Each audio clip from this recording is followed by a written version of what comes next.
Today will be a day to remember for the rest of your life. The Pro Football Hall of Fame is excited to present the heart of a Hall of Famer program connected today will be a day networks. With over 100 Hall of Famers participating, we have reached 47 states and countries all over the world, sharing the message that football is more than a game and can teach Americans important life values like commitment, integrity, courage, respect, and honesty. You have to make right decisions even when nobody's watching you. Well, respect is not just given out. It's not handed out like a brochure. It's earned. Today, you are presented with an opportunity to meet and learn from one of the greatest football players of all time. But more important than that, the chance to see that their Hall of Fame life wasn't given to them. They didn't roll out the bed great. They put the work in, on the field, in the weight room, in the classroom, in their communities. They made themselves a Hall of Famer on and off the field. Your feet can't take you where your mind's never been. Because you can make it, but it's just gonna take a little hard work and some effort and the drive and determination. And today, you will learn you can do the same thing they did. You don't have to have a gold jacket or a bronze bust to make a difference in the lives of others. It's your decision whether you want to be a successful student, son, daughter, brother, or sister. If attitudes are contagious, is your attitude worth catching? It's integrity as well, because when you decide to pursue something and you don't quit, that says a lot about you. Commitment to excellence. We can all aspire to be the best. Welcome to a once-in-a-lifetime program, the heart of a Hall of Famer program, connected by Extreme Networks. Begin with the end in mind. Here's what I want to do. We're in a stadium, and I've talked for over 20 minutes. We're going to go into a commercial, but I want to go into a commercial with a shout because we're in a stadium. Here's what I want on my left side. When I say shout, I want everybody over here to shout, begin with the end in mind. Everybody on this side, I want you to shout, die empty. See, Hall of Famers, we die empty. See, we left it on the field. I don't want to play anymore. To the current players, it's your turn. Your career right now is like wet cement. My cement is already dry, so are ours. We put our handprints in it. It's your turn, it's wet. You do what you're supposed to do because God has given you a blessing. My one life assignment is to help people go to the grave empty. So this side and Hall of Famers, when I say go to the grave empty, so this side, begin with the end in mind. Hall of Famers in this side, die empty. Y'all ready? I say, are you ready? This side, begin with the end in mind. Say it. Hall of Famers in this side, I can't hear you. Hall of Famers, I can't hear you. I can't hear you. God bless you guys. Love you. Thank you. With that, I'd like to welcome everybody to the latest edition of the Pro Football Hall of Fame's Heart of a Hall of Famer series, connected by Extreme Networks. And we are happy to be coming to you guys live from the Super Bowl city, Phoenix, Arizona, today at King Ridge Preparatory Academy. Today featuring, as you saw there, one of my favorite speeches. I don't know if you know this, but I was an intern when that happened, and I was out in the middle watching that happen in person, and it was very, very cool. With our Hall of Famer today, Mr. Aeneas Williams. My name is Jake Ray. I'm the Youth and Education Manager at the Pro Football Hall of Fame in Canton, Ohio. I'm super excited to make the trip out here for this program today. Our mission at the Pro Football Hall of Fame is to honor the greatest of the game, to preserve its history, to promote its values, and to celebrate excellence together. Those values we promote are those of commitment, integrity, courage, respect, and honesty, all of which made this man right here beside me a Hall of Fame football player. But as you can see in that video, it also made him the great man that he is today. And I'm excited to hear how these values impacted Mr. Williams' career, both on and off the football field. Before we do get started, some thank yous I'd like to pass out. First and foremost, we'd like to thank our great partners at Extreme Networks for everything they do for us at the Pro Football Hall of Fame, including this Heart of a Hall of Famer program. Without their support, this program couldn't take place and we couldn't give students the opportunity to hear from Hall of Famers all over the country. So thanks to them, all the great things they do for us at the Hall of Fame, as well as schools all over the country. Secondly, I'd like to thank our teachers, administrators, educators, anybody that's tuned in to our program today. All of our audience is going to get to hear some awesome students connected in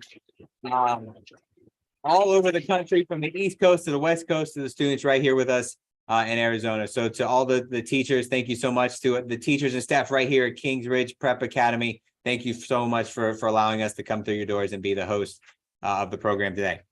And lastly, I have to thank our students. You know, without you, this program isn't here. I've got a lot of questions. I got a lot of note cards here in front of me, but nobody wants to hear me talk for the next 45 minutes to an hour. We want to hear all your questions. So the students here in front of us, they already kind of know what's going to be happening. You're going to get some questions from them, as well as all of our students who are connected in virtually today through the broadcast. So if you're an interactive group, we're going to be going to you periodically throughout the program. So make sure your students are ready with their question. Have them walk up to the microphone. They state their name, the school that they go to, the state they're in, and then go ahead and ask their question. And you'll hear whenever I have the school ready, just be ready for your student to ask that question. If you're watching this virtually today, whether you're a view-only participant on Zoom or you're watching this live on YouTube right now, put a question in the comment section. If it's a good enough question, we've got Nathan Martin, the Youth and Education Coordinator, back at the Hall of Fame, looking through all those, and he'll send me a message if he sees a really great question. And lastly, no matter where you're at, if you're watching us on YouTube, you're live with us here in front of us today, I guarantee you're going to be taking some pictures or some video. So make sure you tag at Pro Football HOF and at Extreme Networks and use the hashtag HOF values, and your post just might be reshared by our awesome social team back at the Pro Football Hall of Fame. So that's enough of me talking. Without further ado, let's welcome Hall of Famer Aeneas Williams. Let's go. So I always like to joke, the perk of being the host is I always get to ask the first question. Those values: commitment, integrity, courage, respect, and honesty. Is there one of those that stands out that impacted your life both on and off the field more than the others? It probably would be honesty, because a lot of times it's easy when nobody's around, my parents, but learning to be honest, because when you're honest, you don't have to remember things as well. Because if you told the truth the first time, you don't have to think about it twice. But honesty really a huge value, and it's football requires that you be honest. Like if you don't prepare in the NFL, you will get embarrassed. I like to say it like this: football keeps you honest. So that's one of the values that really is significant in my life. Now, obviously, we see, so I'll see the highlights, see the awesome enshrinement speech, the football career that led you to Canton, Ohio.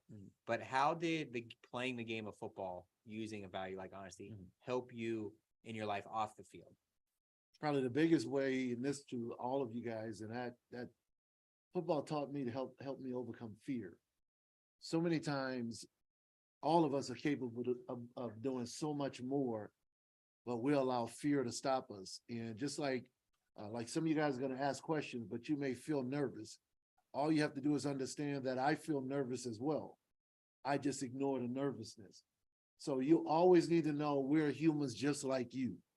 And we get nervous as well. We just learn to, instead of your body reacts in a nervous way when you're doing something new or you're doing something out of the ordinary. So I have now learned to be comfortable being uncomfortable. So the game of football taught me really how to overcome fear, because Randy Moss is like 6'4", 230 pounds. I'm only 5. I just got measured. So I'm only 5'10" and a half, 190 pounds. So those measurables, 6 foot. yeah, about 6 feet. That's in my own mind, right? But I had to, regardless, step up and still compete because I was able to overcome fear. And I think that's a huge part. Obviously you gave some great football examples, but I'm not a Hall of Famer. There's a very good chance, not to kill anybody's dreams watching us today, but that people watching this program aren't going to be in the NFL, pro sport, or even make it to the Hall of Fame. So how can they use what they're going through in their life right now, whether it's in school or in the classroom or playing sports outside the building, to help them with that? You had the great example, right? Mentioned not everybody's going to line up across from Randy Moss every day. So how can students tuned in right now, watching this 6 months down the road, use things in their life to help them teach them something like that? Where it goes back, I used the Randy Moss example, but all of that started all the way back when I didn't think I was smart. And then when you're your age, People used to mispronounce my name. I didn't like the name Aeneas, so they mistakenly called me Aeneas all the time. You guys may not know what that Aeneas is, but it wasn't a good thing, right?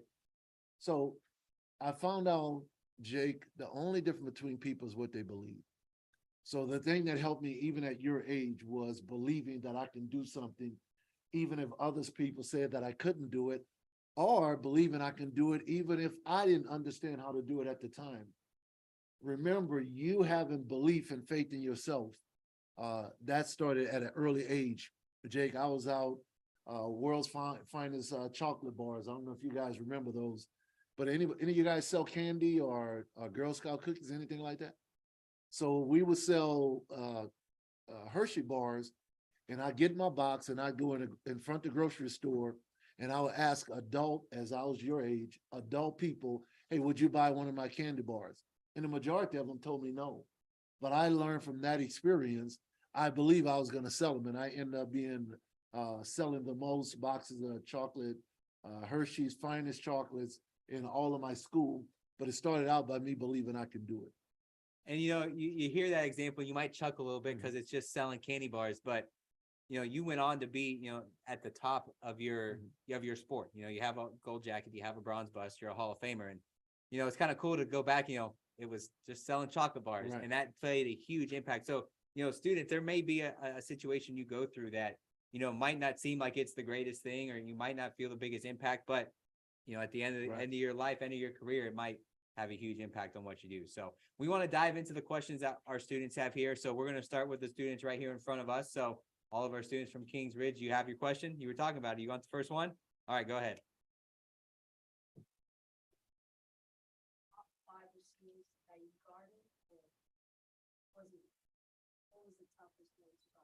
We're diving right into it here. Top five receivers. Top 5 wide receivers. We'll start with Jerry Rice, also Randy Moss, another guy, Chris Carter, probably Marvin Harrison, and who would be my 5th guy? I'm probably missing somebody that dominated. Terrell Owens. You had to go through a lot of play against some really good guys in practice too. But and then I had Isaac Bruce, who was my teammate in practice. He's in the Hall of Fame. Torrey Holt's going to get into the Hall of Fame at some point, if not this year. So I had to go against them in practice. But the other thing about those top 5 receivers, people always ask me, who is the toughest to go against? And really, the interesting thing about the NFL, in college, I may have had a great player at a school, but then two schools I played, they didn't have great wide receivers. In the NFL, even if guys you've never heard of, they will clean your clock if you're not prepared for them. So the NFL teaches you to be ready no matter whether the guys are all pro or whether the guy is just on a roster, because NFL players are 1% of all high school football players. So all of them are very good to be playing at that level. It's a status it's like 1 in every 5,000 high school athletes make it to the NFL, and then put that into making it to the Hall of Fame, and obviously it's a very, very tough journey to go through. So we got a lot of awesome schools connected in today, so we're going to jump right into those. Our first school, because back on the East Coast, we're almost done with the school day. Correct. We got to get those schools out of the way first. Are we done with the cold weather on the East Coast yet, though? No. Okay. Maybe June. Okay. Maybe June, and we'll be back to normal. All right. So we're going to go out to Village Elementary School, to Miss Young's class. So whoever's out there at Village Elementary School, go ahead and step up to the microphone, state your name, the school you go to, which is obviously Village, and then go ahead and ask your question. My name's Max, and I'm in 5th grade, and I'm at Village Elementary. And first of all, it was on big Arizona Cardinals fan, and Right. On the East Coast. Yes. Yeah, Village, yes. we're representing out here, Aeneas. Yes. And when was the time you showed grit in an NFL game? So grit. Grit. Obviously, that's a Midwestern word. Yeah. But what that grit, that toughness, determination. When was there a specific moment that stands out in your career? See, the thing about NFL football, and by the way, always remember, sports was the first reality TV, meaning If they caught a pass on me, caught a touchdown on me, I still had to go back out there. So a lot of grit had to do with learning how to overcome a bad play. And that's what I want to encourage you guys. Sometimes you may not make the best decision, or you may not have do the best you could on the test. Grit meant I had to go back out on the field, go back over my techniques, and still believe, going back to that belief again, still believe that even though they had the best of me the last play, I'm going to give them the best of me this play. And that's when I really learned to develop grit all the way back from Little League football. Awesome. All right, we're going to jump to our next school now. We'll go ahead and Great go question. out to Monroe Grade School for our next question. So go ahead there at Monroe, have your students step up to the microphone, state their name, the state that you guys are in, and then go ahead and ask your question. Here. Go ahead. Say your name. My name is Logan. I'm in 4th grade, and we're at Monroe Grade School in Oregon. And I wanted to know which college is the best to go to for NFL. Oh, wow. I mean, you got to be a little biased, Yeah, obviously. Well, we have 3 Hall of Famers from the Southern University. I went to Historical Black College and University. So I would say this, I think it's Logan. I would say, Logan, that the NFL will find you. You find the university that's a good fit for you. That when you go on the campus, it also has the major that you want to major in, but also has a good feel for you. So as it relates to football, no matter where you are, the NFL, the National Football League will find you. So don't pick your school just based off getting to the NFL. Great question. Pivot there a little bit. We're obviously in February, Black History Month. At the Pro Football Hall of Fame, for those of you who don't know, we're actually home to the Black College Football Hall of Fame, celebrating all the great college football players who played in HBCU. Obviously, with the emergence of Deion at Jackson State, the emergence of HBCUs as a whole, as somebody who attended an HBCU, what is it like to flip your TV on Saturday and see highlights from a Southern game or a Jackson State game on the big time networks? Well, it's such an amazing time in our country, even have the month to recognize people of color in Black History Month. I actually just got back from Oklahoma City. Many may not know that in all of Power 5 football, college football, they have an award called the Jim Thorpe Award winner, who's the top defensive back voted upon for that year in the college year. Now I just got, my name is the Aeneas Williams Award, which is in concert with that award, where we recognize the top defensive back in all of historical Black college and university schools. So it's exciting, really, that all of us have made contributions, and that's what I love, that African Americans, people of color, are being recognized for what they've done in this country. Very, very cool. That's got to be a huge honor. And you have all these different honors. Obviously, you're in the Hall of Fame. The time you spent at Southern. Now you have an award named after you. What do those, at the end of the day, what do those mean to you? Is there a time where you take a step back and kind of reflect on, you know what, I was pretty darn good at playing football? Yeah. What it all means is the value of hard work and the value of serving and to the best I can following Jesus Christ, and being able to receive the rewards for hard work. I want all of you guys to know there is a benefit for working hard. There is a benefit for learning how to get along with people. There's a benefit for believing in yourself. So all of those awards, those are things that people add on, and I certainly appreciate them. But it's really, if someone had told me when I was your age, hey, Aeneas, you have the ability to be a Pro Football Hall of Famer, I would have thought you were crazy. Or if somebody had told me, hey, Aeneas, you'll get a degree in accounting, I would have said, you're crazy. But the truth is, that's why I'm so excited for everyone that's listening here, Jake, and all of you guys, and anybody that hear this. Please don't shortchange yourself. I want you guys every morning to look at that mirror and say, I'm great. I am great. Because every one of us have that potential to be great at something. So that you'll keep hearing me say that because of the amount of doubt that I had when I was your age. Because everybody around me was so much more talented than I was. I actually didn't start starting in the game until my senior year in college. I'm sorry, my senior year in high school. And then I walked on the football team a week before the season started, my junior year in college. So it's an unusual story. Ended up in Canton though, right? Yeah, exactly. In a good place. Good place. All right, we're gonna go to our next school. We've got Urban Choice Charter School tuned in today. Now, this is a little bit different. We've got one student out by themselves asking a question, but we got a whole gymnasium full of students watching and represent today. So no pressure there at Urban Choice, but you're representing the entire school right now. Go ahead with your question. Hi, I'm Liam, and what major challenges did you face? Wow, that's it. We could talk on that one for a while. That's a great question. And I'll say it again. It goes back. So I was voted defensive rookie of the year my first year in the NFL. The next year, I was going against a guy by the name of Fred Barnett. Ironically, he played for the Philadelphia Eagles. Nobody may even know about Fred Barnett. He won't be a Hall of Famer. He wasn't an all-pro guy. But that guy scored 2 touchdowns on me over 50 yards. And I remember, man, after that game, wondering, man, can I still do this? And right here in Phoenix, the Phoenix newspaper, on the cover of the front page of the sports section, it says Aeneas Williams, the toast of Phoenix. And when you're a cornerback, somebody saying toast, that's not a compliment. Y'all got it?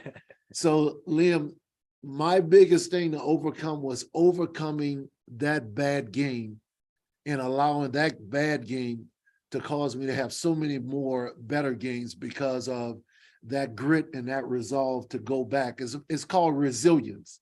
As I said earlier, having a bad game and my stomach hurting and wondering if I could still do this, but then going back out, practicing hard all that week and going out and having a better game the next week. That was a great question.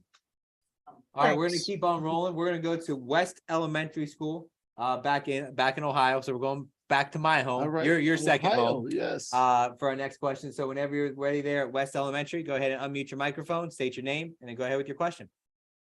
Hi, my name is Xander, and I go to West Elementary in Ohio. I have a question for you, Mr. Williams. What fears did you have to face in your career? We're just getting all the big ones today. I love it. What fears did you have to face in your career? It goes back to, I wasn't confident early on, and that's why I keep sharing with you guys. So I feared wondering if I can do it, Jake. I mean, really. And this was in college, because I trained around a lot of great players who were great in the NFL and they were great in college. I wasn't. As I said, I walked on. So when I was around those guys, I was fearful to think that I couldn't do it. And ironic thing, I end up exceeding all of them because I was able to learn how to overcome fear. That's an amazing question. I want to touch a little bit on that because, especially in today's society, if you don't get it the first time, right, you're done with it. You're not trying, you're not working towards a goal. So how important is it, especially for kids today, to realize that idea of resiliency, like you're probably not going to get what you want the first time, the result that you want, the test grade that you want. But how important is it to kind of apply that idea of resiliency, put the work in to go and reach the goal that you want to achieve? It's huge because nothing comes, some people, school comes easy. It didn't come easy for me.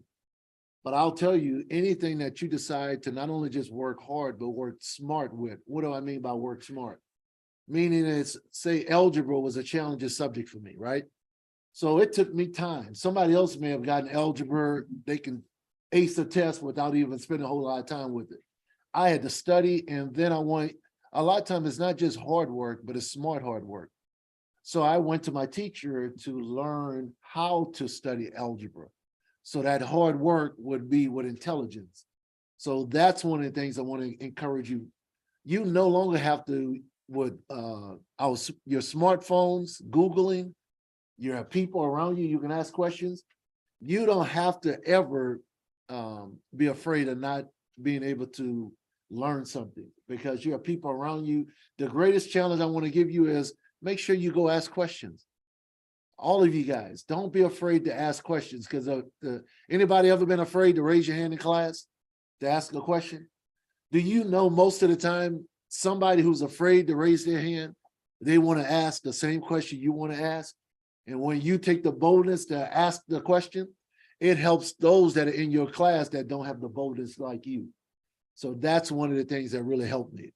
Awesome. All right, we're gonna go to our last school here. We got Lakota Ridge Junior High School tuned in today.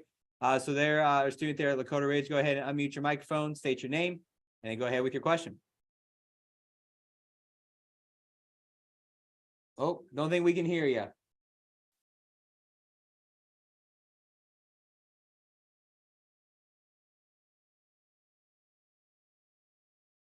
Teacher's coming and we're gonna try it again. So we got two working on it, and we got a third in the back. All right, if we can't get you there at Lakota Ridge, go ahead and throw that in the chat function, and we'll make sure we get the question asked. But as they try and get their volume figured out there, I want to talk a little, obviously you mentioned about playing for the Cardinals, spent time here, which then Phoenix Cardinals, and then, finish up career in the then St. Louis Rams. Right. You played a couple years here in Arizona with a guy by the name of Pat Tillman. Yes, sir. Obviously tragically lost his life, fighting for our country. But what was it about Pat that you saw that not a lot of other people got to see? What did he mean to you as a teammate and the organization as a whole? Well, a guy like Pat Tillman, I don't know how many of you guys know, but he was my teammate. He was actually a Pac-10 Defensive Player of the Year, extremely intelligent. And Pat was when I dealt with fear, Pat didn't. Pat was probably one of the most courageous guys that I've ever played with. And when he came in, he learned how to play the game at that level. But Pat also, I don't know how many of you guys knew his story. Later on, he ended up turning down a huge contract in the NFL to go fight overseas in the war because he felt it was his patriotic duty. But he's probably one of the most brilliant people that I've ever spent time around, one of the most honest people I've ever spent time around, and was an outstanding, great teammate with me while on the field. And so if you get a chance, Google up Pat Tillman. You really would get encouraged by his life. Truly amazing.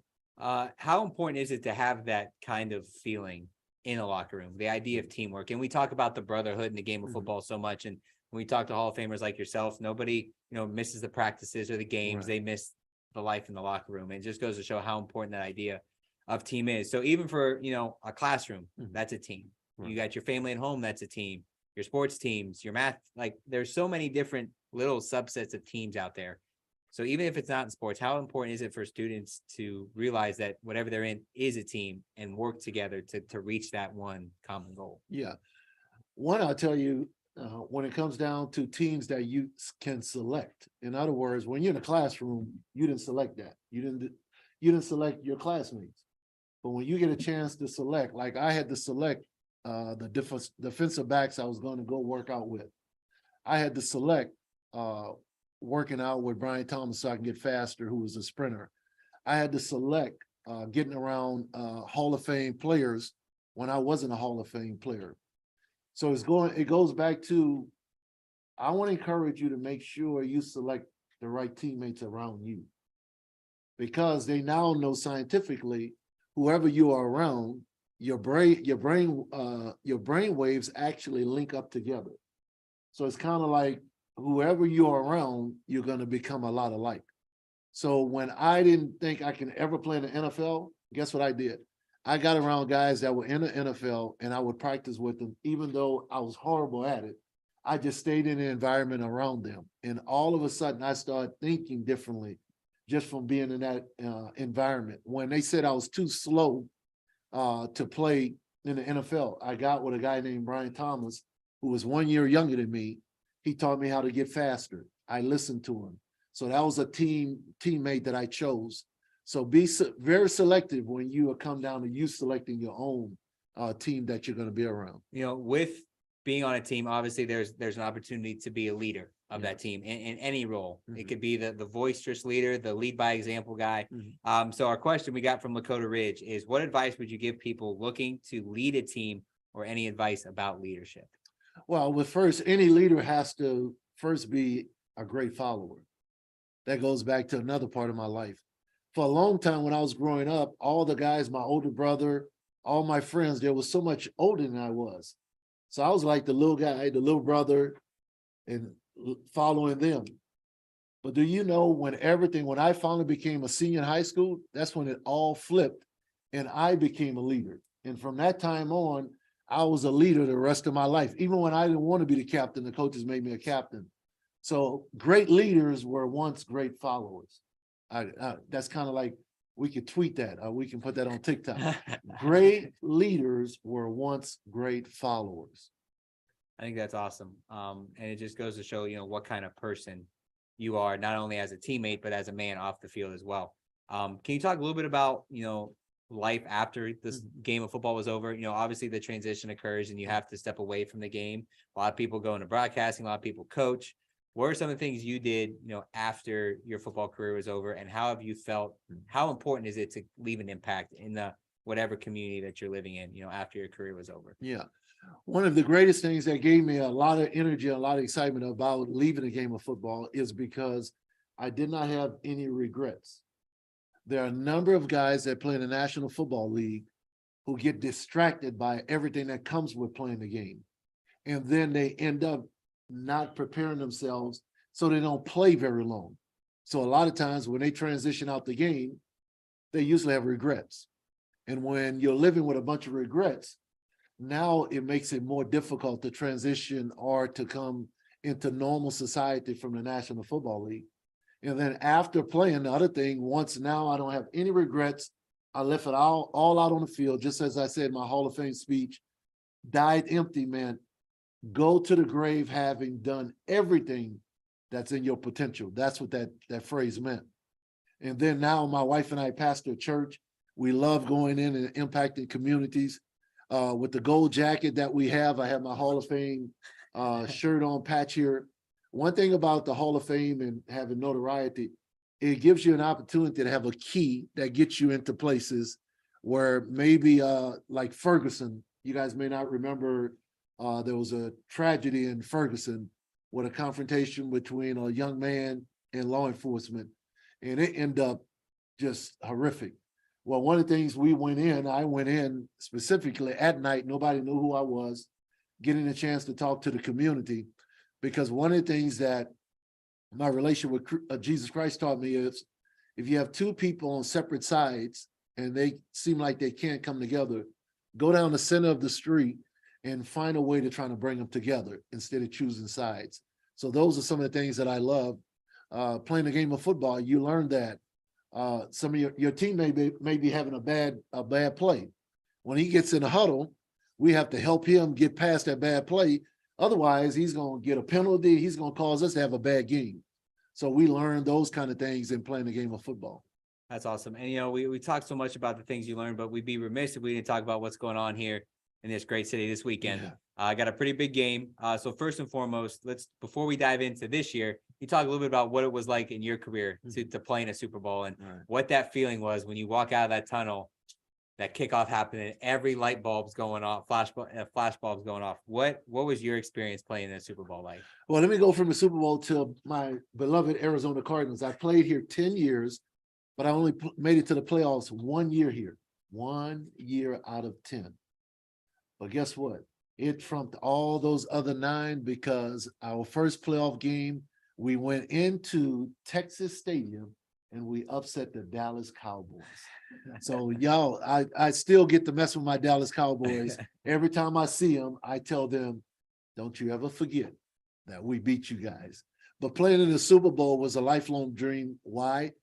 I played in the Super Bowl in New Orleans where I grew up. I played my high school football games in the Dome because the other stadiums were too small because we had so many people coming to our game. I played some of my college football in the Superdome as well. And to be able to play in the Dome and in the Super Bowl, it was truly amazing. We didn't win, but it was still an amazing experience and just awesome opportunity that I always cherish and always remember.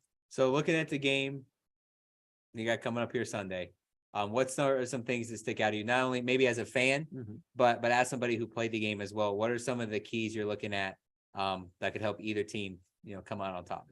Well, I won't say necessarily helping any team, but one thing that comes to mind when it comes down to this game, I don't know if you guys know it, and going back to Black History Month, this is the first time we'll have two African-American quarterbacks starting in the Super Bowl. This has never happened. And the two combined age is the youngest combined age of any quarterback starting in the Super Bowl. So what I'm looking forward to this game is seeing, because the game boils down to, particularly these games, don't we want a good game in the Super Bowl? We don't want any blowouts. So normally when you got two real good quarterbacks, it comes down to who has the ball at the end of the game, whoever has the ball last. And when you have great quarterbacks, once we had Jake Plummer when I was here. Jake was an outstanding quarterback. We knew as a defense, if we got him back the ball, even if we have 30 seconds left, we would have a chance to win. That's what I'm looking forward to with this game. Who's going to have the ball at the end and with 30 seconds or 20 seconds now. And those guys will decide, the quarterbacks, who win the game. No, you don't have to if you don't want to, because this is going to go out on the internet. Who's going to win? Wow, I want a great game. How about that? That's fine with me. I want a great game. Chiefs, this should be an outstanding game. It really should.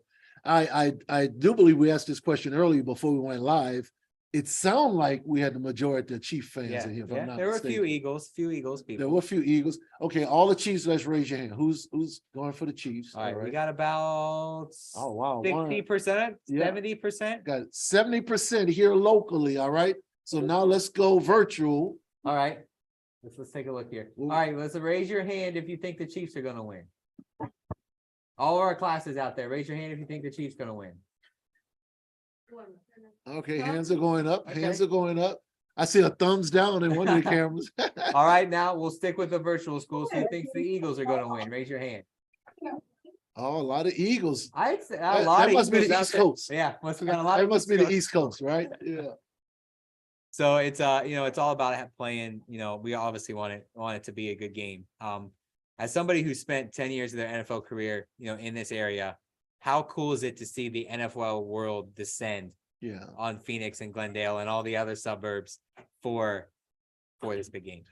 Yeah, being here early on before the big explosion. So I got here in 1991, and they told us that Phoenix would be, within the next 20, 30 years, a lot like Los Angeles. And when you're in the formative, you don't see it happening. You think, oh man, I don't know about that. But actually seeing it now and seeing the great work that the Bidwell family, Michael Bidwell, and the entire family have done with the organization, seeing the organic fan base, because we had moved here. It was initially Phoenix Cardinals, then we were Arizona Cardinals. But a lot of the adult fans were transient. They were coming from Midwest and the East Coast here.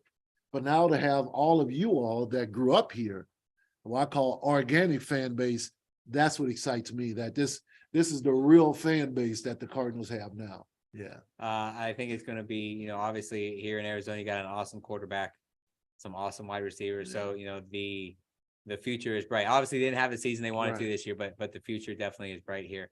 I got a couple time here, couple minutes left. Got two more questions. And this question, is we always like to ask it, but I think this week it's a little extra special. Tonight, actually, here in about 9 hours, we're going to find out who the newest class of Hall of Famers are, the class of 2023. So if you're watching tonight, NFL Network, 9 p.m., tune in. You're going to see the announcement of the brand new Hall of Fame class. Throwing it back to when you found out you were going to be a Hall of Famer, what was that moment like for you? Well, first of all, I would like to see if I can get you guys to help me tie someone up in order to get information out of them. They've already selected the Hall of Famers, so I think he knows. I don't know. If we can tie him up, we can find out, or we can break the news on social media. Yeah, but 2014, man, getting that knock on the door, because the president of the Pro Football Hall of Fame, he would come knock on your door when you were selected. We didn't know it. But I can just remember that moment, it being so surreal and just praising God and just thanking my teammates, coaches, parents, wife, children, just so many people that play a role in obtaining my trainer. My trainer here, Mac Newton, outstanding trainer. Also, he trained Bo Jackson when Bo Jackson injured his hip. So I had just a lot of great people, coaches that are around that I thought about when that call came. And another thing on the flip side of that, you get the call, you go through everything in August, you give the awesome speech. After that speech is over, you know, the weight kind of comes off the shoulders, the weekend's kind of over. How different is it to walk back through the doors in Canton, Ohio? Not as Aeneas Williams, the NFL legend, but Aeneas Williams, the Hall of Famer. Well, it's walking back through it, not only for me, but also seeing the excited faces of fans who come. And then I've heard stories where people have had their last 2 weeks, they've been told that they're going to live by their doctors, and then their family, their one wish is to come to the Pro Football Hall of Fame. But every time I go in there, I see those busts, and those busts are replicas of our faces pretty much. And they say those things can last how many years now? Like 40-ish thousand years, Like a long time. Yeah. Very, very long time. 40, can you imagine that 40,000 years, those things will last? Pretty amazing. So those are the kind of things that I remember about the hall. Just a beautiful place.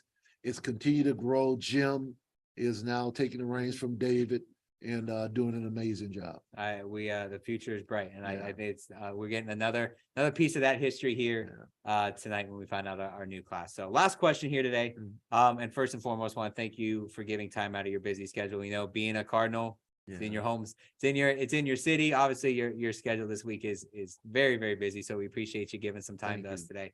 Last question here. Obviously, so many good little pieces of information, nuggets of information for our students to walk away with today. But if they could only remember one thing, they walk out of here, all they remember is one thing. What's that one thing you want them to remember from today? The people you hang around and your friends will have a lot to do with your future. And I'll say that over and over again. One of the things my parents always paid attention to was the type of people I was around. So remember that. The people you're around will have a lot to do with your future. The people you're around will have a lot to do with your future.